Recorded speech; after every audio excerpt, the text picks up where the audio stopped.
aí, pessoal, tudo bem? A gente adora uma folguinha, né? Um dia para relaxar, não pensar em trabalho. Mas e se eu te disser que essa pausa semanal é, na verdade, muito mais do que só um descanso para o corpo? Que ela esconde uma chave para a gente entender sobre confiança, sobre propósito. A ideia é bem profunda, então bora mergulhar nisso juntos. Olha só o nosso roteiro de hoje. A gente começa com um dilema super prático, aquele da colheita que não pode esperar. Depois, vamos viajar lá para a origem divina do descanso. Aí vamos entender a evolução dessa ideia e, claro, descobrir o que realmente significa encontrar o verdadeiro descanso. Então, para começar, vamos falar de um conflito que, olha, acho que todo mundo aqui já sentiu na pele. De um lado, as obrigações do dia a dia, o trabalho que não para. Do outro, aquela necessidade de simplesmente para. Essa frase aqui é o coração da nossa história. Imagina a cena, um agricultor preocupado falando isso para o seu pastor. E vamos combinar, faz todo o sentido, né? É uma lógica que parece perfeita. Se a gente não trabalhar na hora certa, a gente perde tudo. É a pura realidade para muita gente. E é aí que entra o pastor João. Ele vivia numa cidadezinha onde todo ano, na época da colheita, a igreja ficava vazia. A desculpa era sempre a mesma. A lavoura não espera. E por mais que ele entendesse a lógica, alguma coisa ali dentro dele dizia que tinha algo errado. Foi aí que ele reparou numa coisa, no mínimo, curiosa. Tinha uma família ali na vizinhança que, por causa da fé deles, simplesmente não trabalhava aos sábados. De jeito nenhum. Nem na colheita.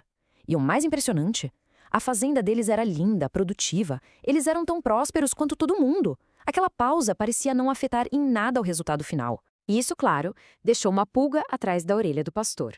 Uma pergunta que é a mesma que vai guiar a gente aqui. Como isso é possível? Como é que eles conseguiam ter sucesso parando um dia inteiro, enquanto todo o resto do mundo dizia que isso era suicídio profissional? A resposta, ele ia descobrir, estava bem mais fundo, na própria origem da ideia de descanso. E para encontrar essa resposta, a gente precisa fazer o que ele fez, voltar lá no começo de tudo, no mandamento original. Para entender a raiz da coisa, a gente tem que olhar para essa palavra aqui, Shabat, em hebraico. E o mais legal é que o significado principal dela não é bem relaxar ou tirar uma soneca, é cessar, parar. É uma interrupção de propósito. E essa ideia é a base de tudo que a gente vai ver. E esse padrão de cessar vem lá do livro de Êxodo, quando Deus estabelece um ritmo para a vida. E o motivo é incrível. É um espelho do que ele mesmo fez. Depois de criar tudo em 6 dias, no 7º ele cessou. Não porque estava cansado, mas para deixar um modelo, um ritmo divino para a gente seguir, trabalhar e descansar. Ok, isso nos leva a uma das perguntas que mais aparecem sobre esse assunto.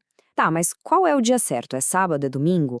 E a resposta para isso mostra uma evolução fascinante de como esse conceito foi entendido ao longo do tempo. Dá uma olhada nessa mudança de perspectiva. Lá no Antigo Testamento, o foco era total num dia específico, o sábado. Era um sinal da aliança de Deus com Israel, com regras bem detalhadas, tipo não poder nem acender fogo. Agora, quando a gente vai para o Novo Testamento, o foco muda de um dia para uma pessoa, Cristo. O descanso vira algo espiritual, encontrado nele. E essa passagem de Colossenses é a chave para entender isso. Ela diz que as regras antigas, como a guarda do sábado, eram uma sombra. Pensa comigo. Uma sombra não é a coisa real, né? Ela só aponta para a coisa real.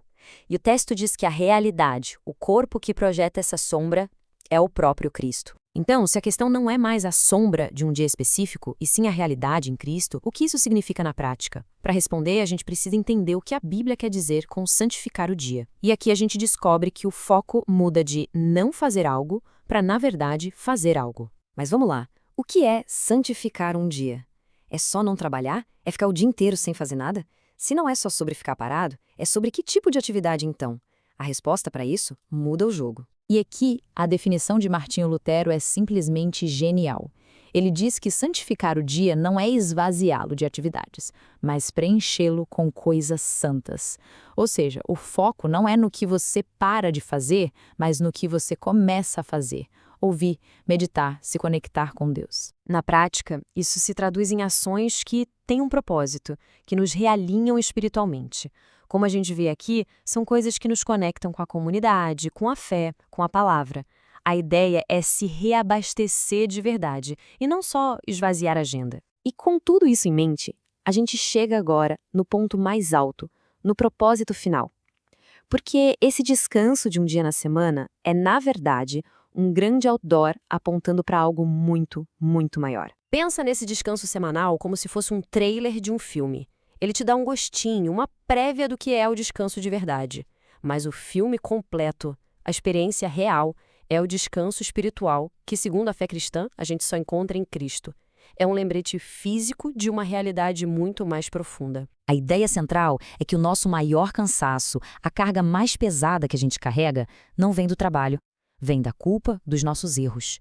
E a grande mensagem do Evangelho é que Cristo pegou essa carga para ele, oferecendo um alívio para a alma que feriado nenhum no mundo pode dar. Ele é o verdadeiro Shabat. Então, se a gente tivesse que resumir tudo isso numa única ideia, num ponto central, qual seria? A gente volta lá para o pastor João. O segredo daquela família próspera não era uma técnica de agricultura, era uma coisa: confiança. O dia de descanso se torna um ato de fé semanal. É a nossa chance de parar tudo e dizer: eu confio que não sou eu quem segura o mundo nas costas. Eu confio que é Deus quem cuida de tudo. Isso tudo nos deixa com uma pergunta para a gente pensar durante a semana. No meio de toda essa correria, dessa pressão de que a lavoura não espera, onde é que você tem buscado o seu verdadeiro descanso? Numa folga, num hobby, ou em algo ou alguém que oferece uma paz que vai muito além do fim de semana? Fica aí a reflexão. Valeu por acompanhar a gente nesse explainer.